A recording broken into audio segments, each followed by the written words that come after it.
smart and work hard, but just aren't where or who you want to be. Welcome to your podcast, Real Confidence. I'm your host, Alyssa DeVere, and I'll be sharing a bit of brain science, some surprising social secrets, and a touch of tough love. Why? Because I believe confidence is everyone's fundamental right and choice. So let's get to it.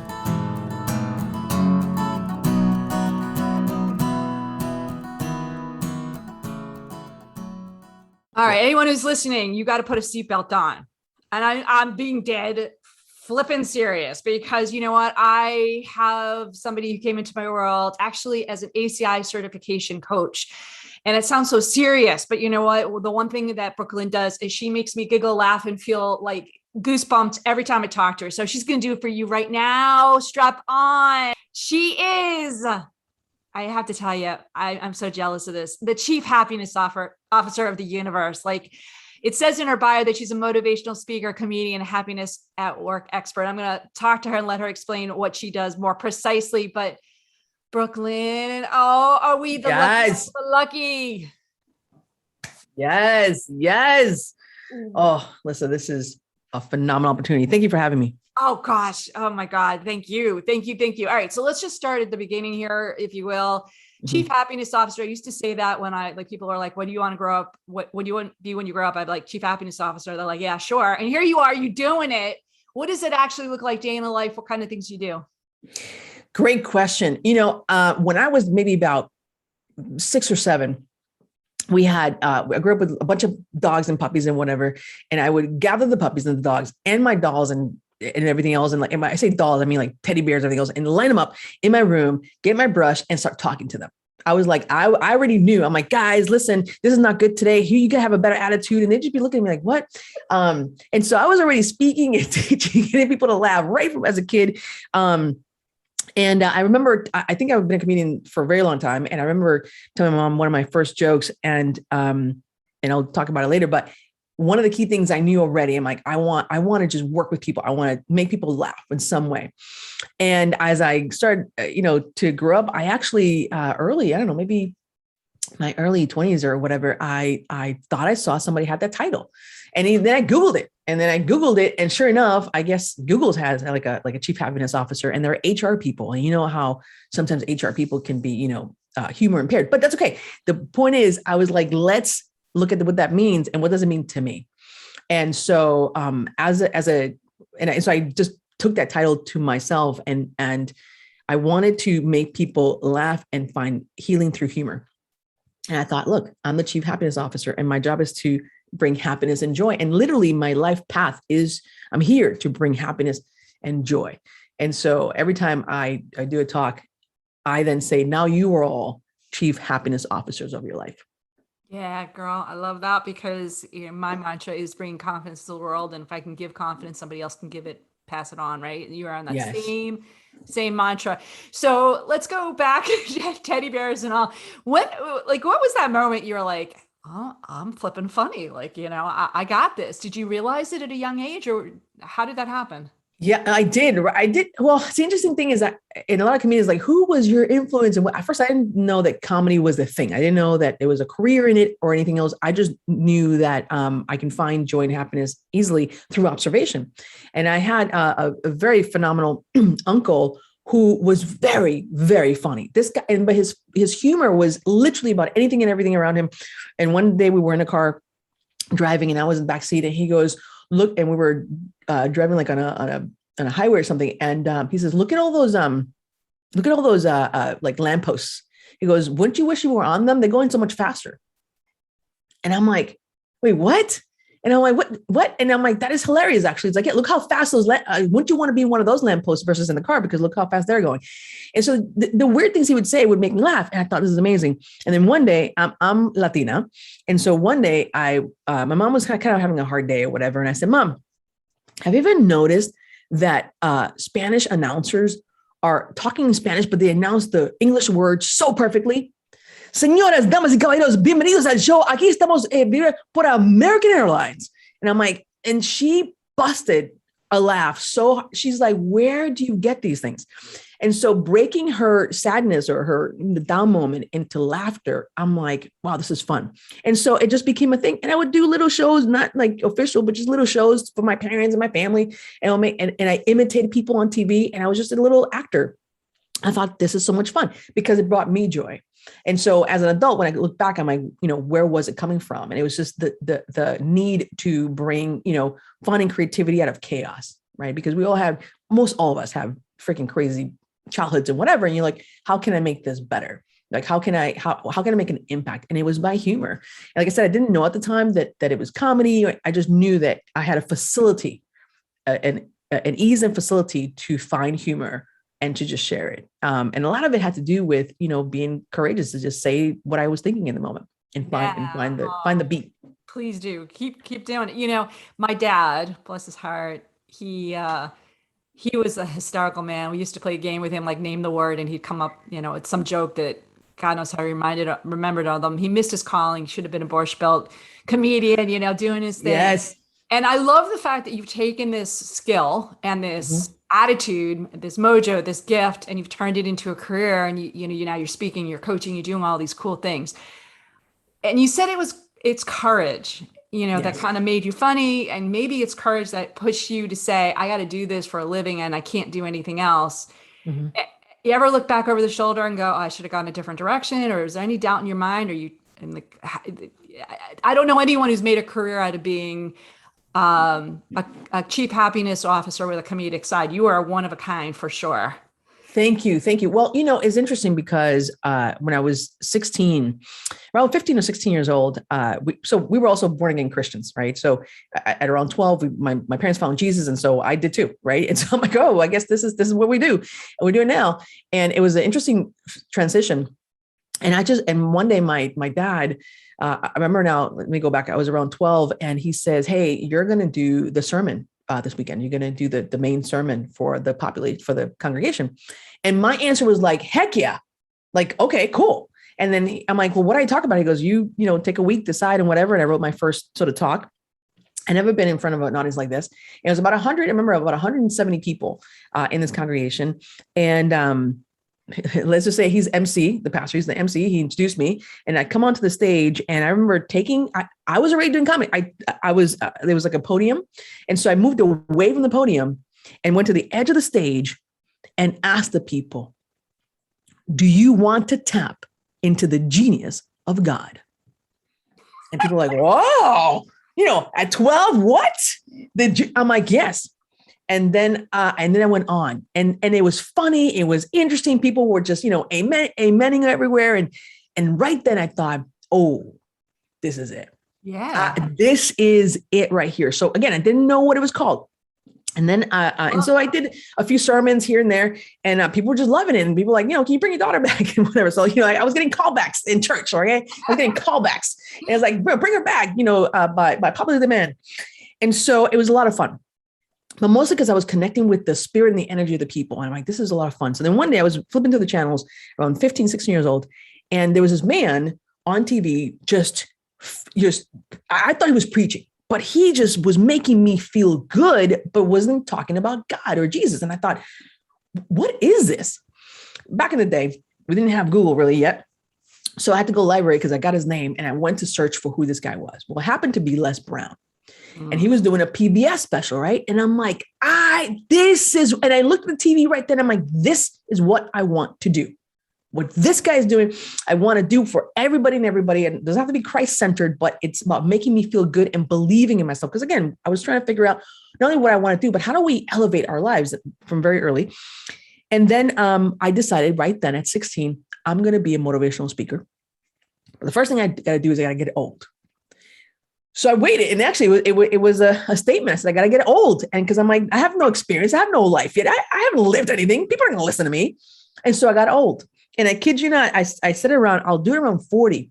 And almost to the day, I actually got to meet him when I was 40, live, backstage.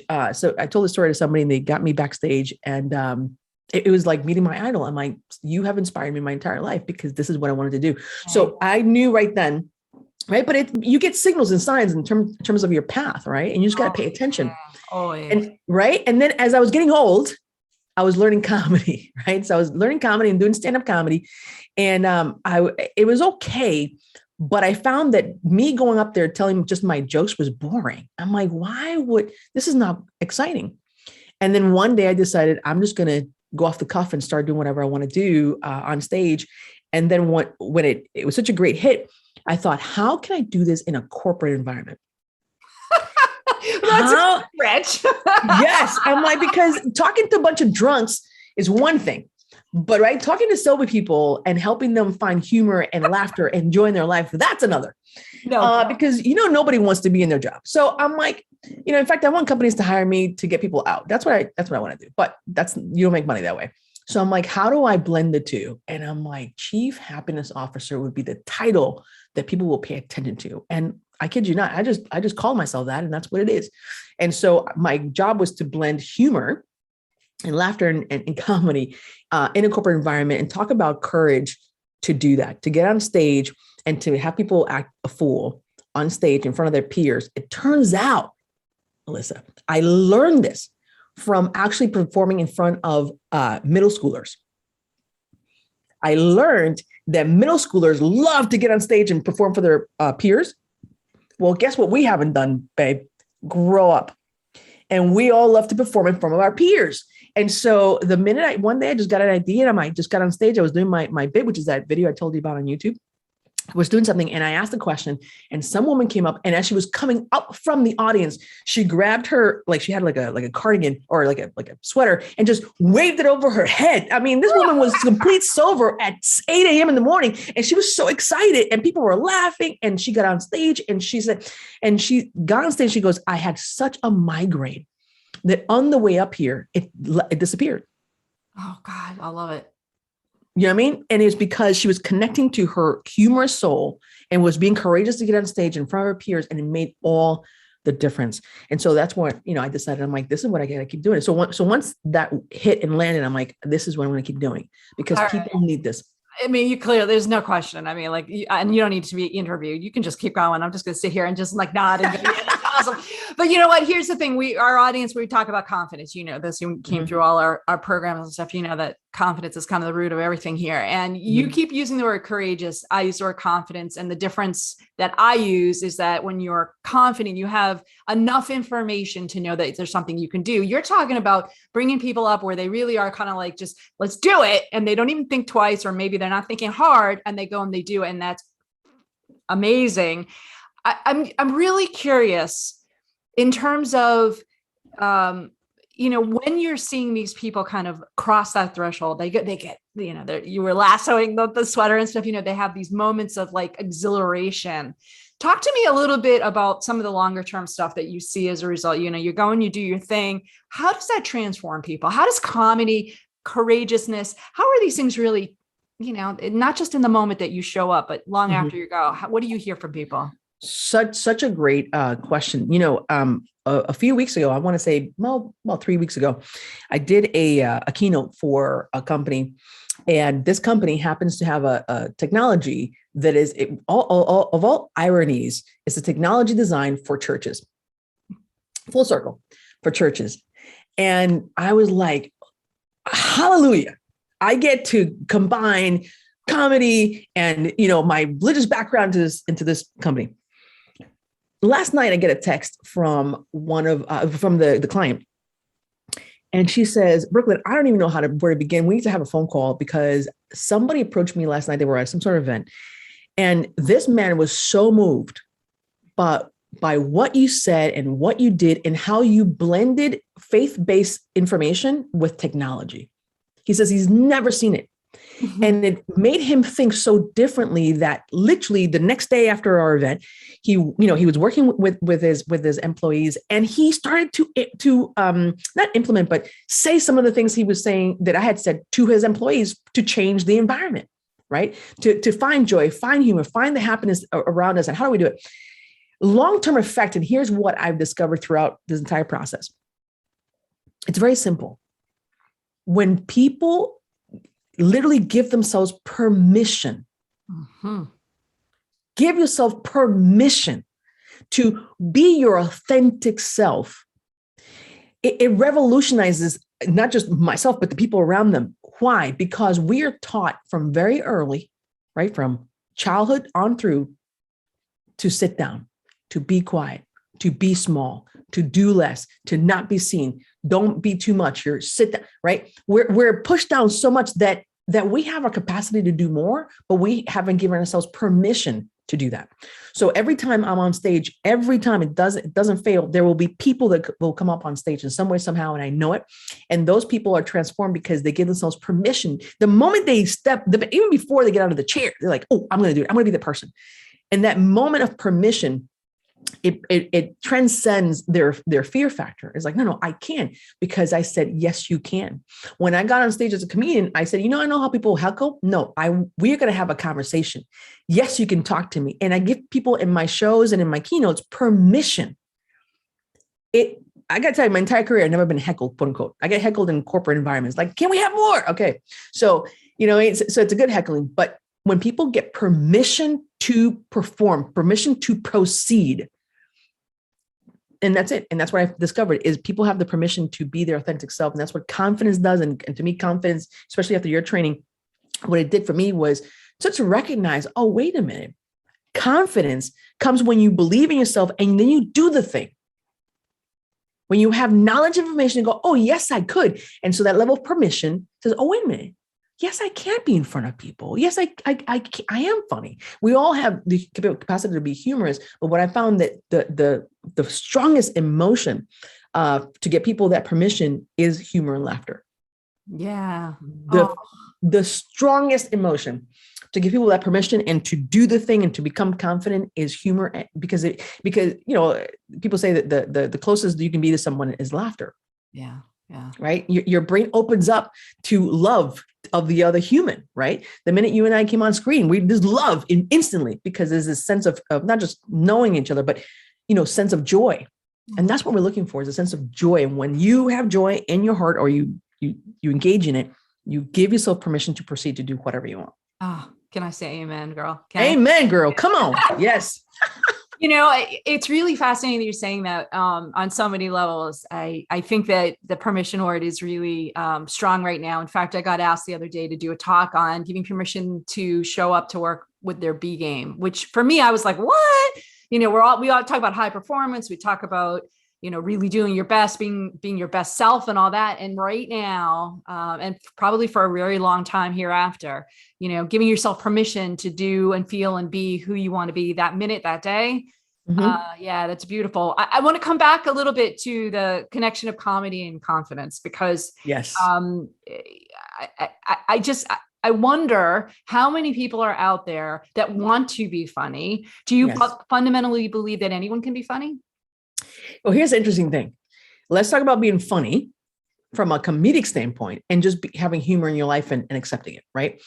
From a comedic standpoint, let's just be clear that as a stand-up comedian on stage, it's an art form.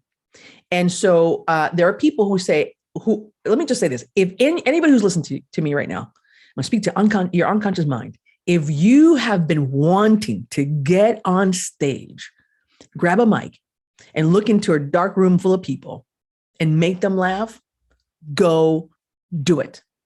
Just do it. Take a class, which is what I did. Take a class, an 8-week class, learn how the mechanics of humor. Watch your favorite comedians, learn the mechanics, not to imitate them, because they're models. Yeah. And so there is a craft to comedy. You need to understand, not just the writing process, but the performance process. You need to also understand what happens when you spend all this time on a joke and it doesn't land. I play with it. I'm like, well, that was too soon. Well, I got to go back on that one.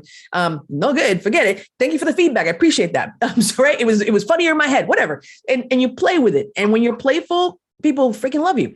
So there's a craft to comedy, stand-up comedy.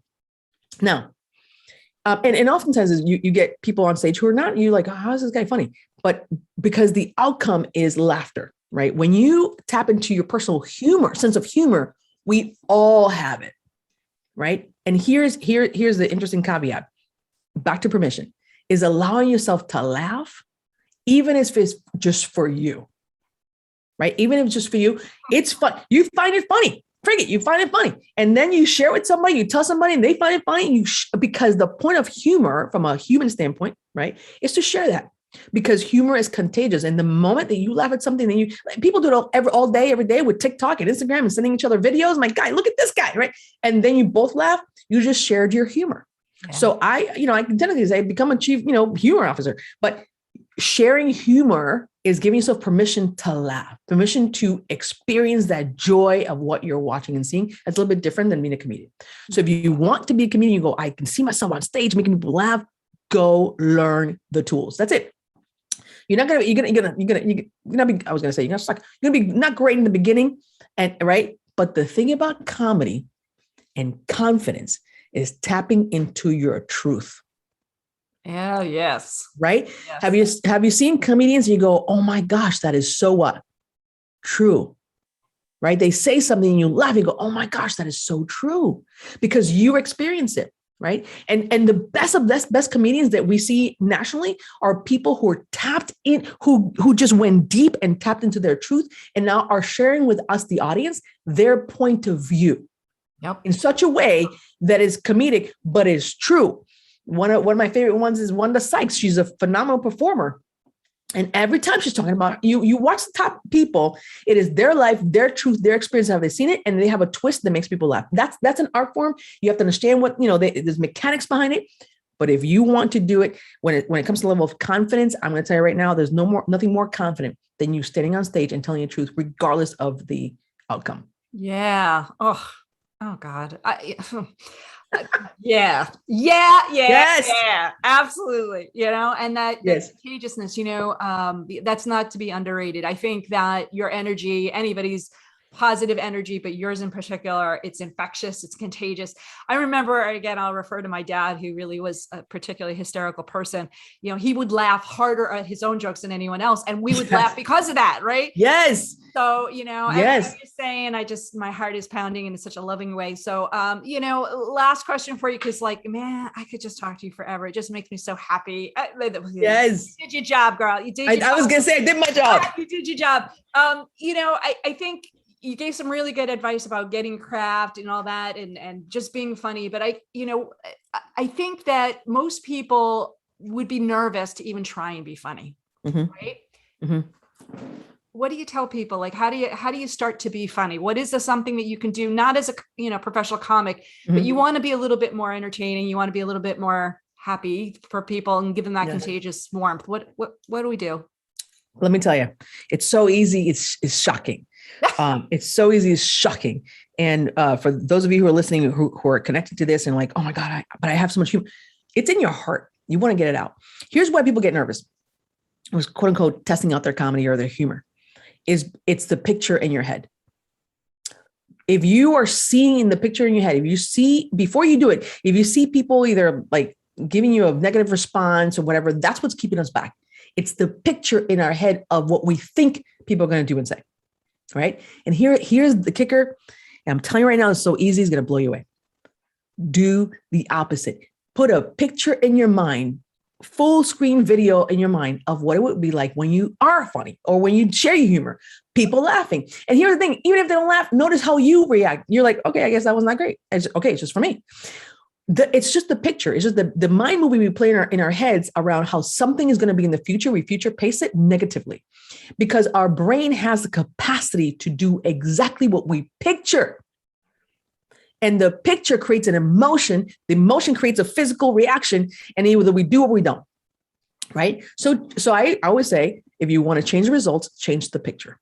And so if you want to share, your humor and so on, and again, the reason why it's so non-technical is because truly, your brain operates, your behavior operates based on what you see.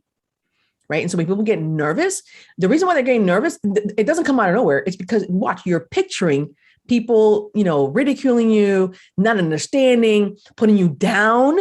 That's what we picture. Why are we picturing those things? Listen, it's because we're feeling it. And the strongest emotion is what drives the behavior. So instead of looking at the negative emotion, go, okay, let me just in my mind's eye, close my eyes and just picture people really responding to what I said and adding to it and making the connection to it. You start already feeling good about it. Like, okay, great. And then what happens almost automatically, your brain will say, oh, this is the funny thing. Share it. Go do. It's like, have you seen that movie, Inside Out, right? The little people in the head, right? That's me. I have little people in my head all the time. And they're like, yeah, go do it. And then and here's back to what we talk about in confidence.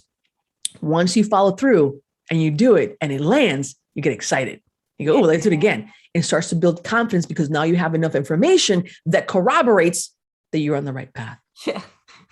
I love it. Change the picture, change your life. Change your picture, change your life. On that note, best way to find you, because you are infectious. And I know people are going to want to reach out and have you talk for their organizations. Whoa, it's the best way to do that.